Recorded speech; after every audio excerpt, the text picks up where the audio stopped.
Taas ko ulit. Sakit pa? Hindi na, no. Hindi na. Sakit pa? Hindi na. Okay. Higa ka dito. Sakit pa? Wala. Wala na. Wala, ano. Magic. Wala ka din ang bunahan mo. Diyos ko, salamat. Akala ko maaano na itong leg ko talaga. Nagtatanggal.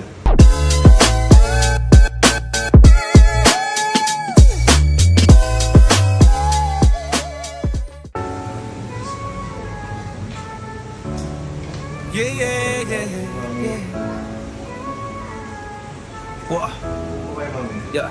Dito po. Tarlac City, may kilala ka ba? Magandang pagsenay. Anong pangalan niyo po? Maria Corazon. Maria Corazon. Ilan taon na po kayo? 64. 64. Saan po kayo galing? Ang kanya po. Mungkada Tarlac. Ano po problem? Anong concern? Yung leg ko. Ano paano? Masakit siya. Palagi ito. Hindi ko siya masyadong may ano. May galaw. Stiff neck. Parang stiff neck. Pero pagka masakit siya, hanggang dito. Sa ulo. Oo, sumasakit siya.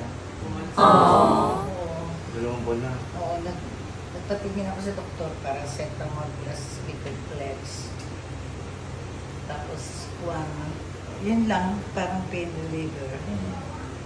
Guminhawa naman.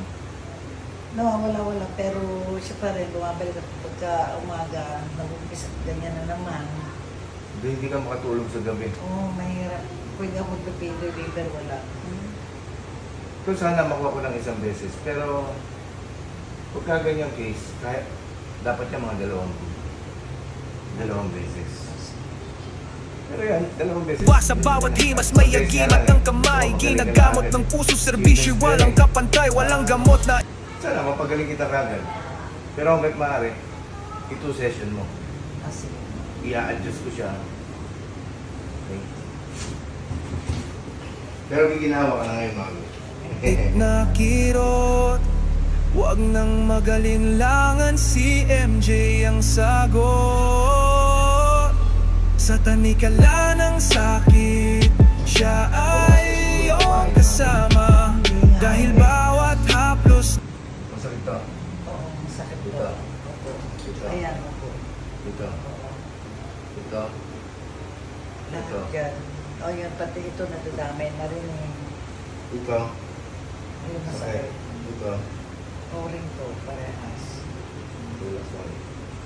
Yan, masakit yan. Oo, pagka itinataas ang mabuti.